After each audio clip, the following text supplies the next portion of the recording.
원장님들 개원하실 때 몇 가지 준비사항과 주의사항에 대해서 말씀을 드리도록 하겠습니다. 피해야 되는 상호명을 말씀드립니다. 이건 순전히 마케팅하는 사람으로서 드리는 말씀이니까 오해는 안 하셨으면 좋겠고요.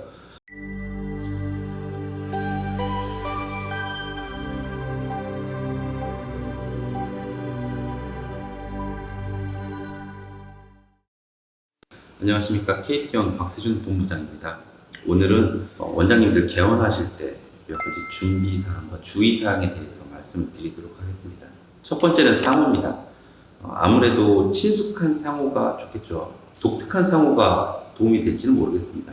하지만 제가 오늘 말씀드리고자 하는 건 피해야 되는 상호명을 말씀드립니다. 이건 순전히 마케팅하는 사람으로서 드리는 말씀이니까 오해는 안 하셨으면 좋겠고요.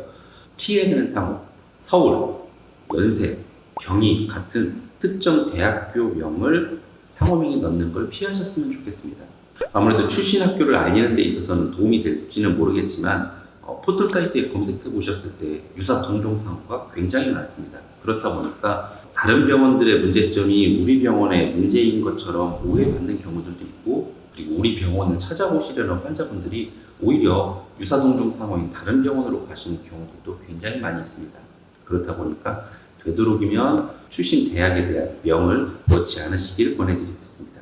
그리고 또한 신체와 질병명에 대한 부분에 있어서 사용을 조심하셔야 됩니다. 유방외과는 유방외과, 항문외과는 항외과처럼 우회해서 표현하는 경우들도 있습니다만, 실례로 눈빛 안과 같은 경우에는 개원할 당시에 사업자 등록증에서는 문제가 없었고, 그걸 통해서 간판이나 오프라인 모든 전단지, 그리고 복장, 내부 사인물 이런 모든 사항들을 준비했음에도 불구하고 의료개선 허가증 사항에서 눈빛이라는 건 신체명이다 라고 해서 눈, 콧, 안과로 변경을 해야만 했습니다.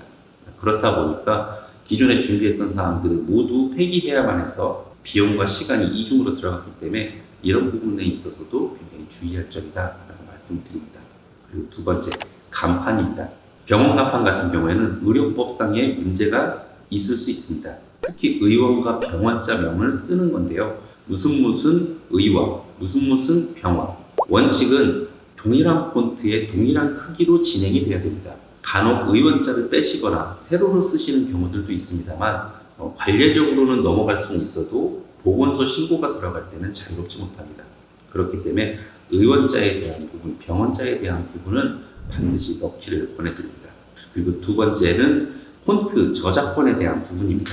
10년, 20년 동안 아무 문제 없으신 원장님들도 많습니다만 온라인 마케팅이나 오프라인 마케팅을 하기 시작을 하면 해당 폰트들이 외부로 노출되게 되어 있습니다. 그런 상황에서 그 저작권을 갖고 있는 곳에 내용 증명을 받는 경우도 만만히 있습니다.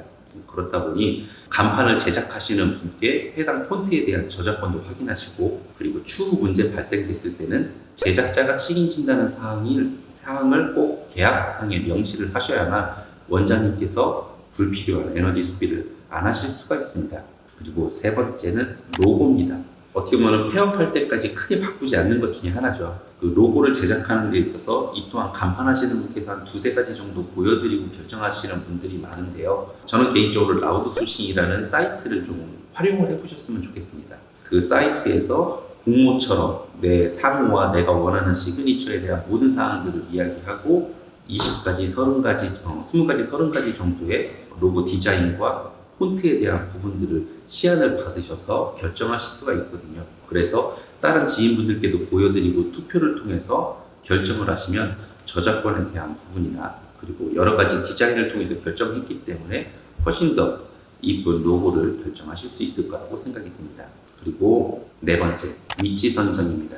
상권 좋고, 교통 좋고, 주차 좋은 곳, 이미 선점돼 있을 가능성이 높죠. 사실상 도심에서의 경쟁을 피해서 외곽에서 개원하신 상태로 성공하는 사례도 굉장히 많이 봐왔습니다. 하지만 자녀분들의 교육이라든가 부대 인프라에 대한 부분을 생각을 하시다 보니까 도심에서 개원을 많이들 하실 수밖에 없는 상황인 거는 저도 충분히 알고 있습니다.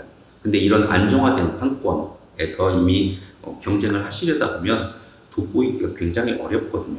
한 가지 대안, 그리고 이게 좋은 상권인지에 대한 부분을 판단하실 수 있는 방법을 설명드리자면, 포털 사이트에 소상공인 상권 분석 시스템을 검색해 보시면 소상공인진흥회에서 제공해드리는 툴이 있습니다. 해당 지역의 반경 1.5km 안에 유동인구와 거주인구 그리고 의료 탭이 있기 때문에 병원 관련된 부분에 있어서의 카드 매출을 통한 평균 매출수 그리고 최근에 창폐업까지 모든 사항들을 확인하실 수 있기 때문에 이런 정보들을 확인하셔서 가장 좋은 위치를 선택하시기를 바랍니다. 그리고 다섯 번째, 인테리어입니다.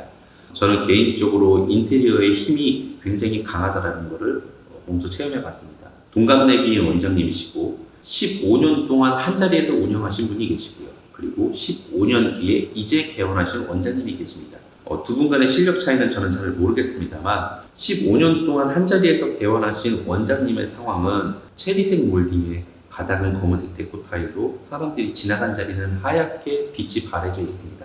A라는 이 병원과 이제 막 개원하신 원장님의 화이트 톤의 세련된 이미지의 인테리어, 이 A와 B 중 어디를 선택하시겠습니까? 실제적으로 예약률에 대한 부분은 B는 한 달 정도 차이인 거에 비해서 A는 일주일 차이 있으면 박수 쳐야 되는 상황이 발생이 되더라는 거죠.